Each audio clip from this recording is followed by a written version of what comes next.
Court marriage. একটু অডিয়েন্সদের জানাবো এই কাবিনটা আপনারা কোথায় করেছেন? আগের জীবনে, স্বাভাবিক জীবনে, আর মহান সৃষ্টিকর্তার অশেষ রহমতে আমি পুরোপুরি সুস্থ হয়েছি। আমার ওর প্রতি অনেক কনফিডেন্স আছে, কারণ ও 100টা মেয়ের সাথে কাজ করলেও ওর মাইন্ড সবসময় ঠিক থাকবে। তো বুঝতে পারি যে আমি বাবা হতে পারবো। আমাকে বিয়ে করার পর আমার আম্মু আর শিখা মিলে ওকে অপহরণ মামলা দেয়, তো এর কারণে ও জেল।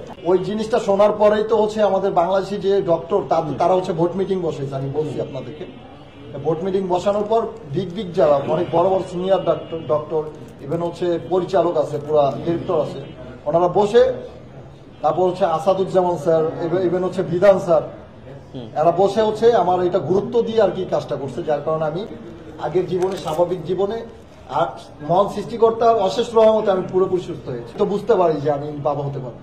সময় পুরো সোশ্যাল মিডিয়া কাঁপিয়েছেন, বিভিন্ন ধরনের নাটক, শর্ট ফিল্ম, মিউজিক ভিডিও, আবার কাঁপাবো, সিনেমাতেও কাজ করেছেন। অনেকেই আপনাকে শাকিব খান, জুনিয়র শাকিব খান নামে চিনি।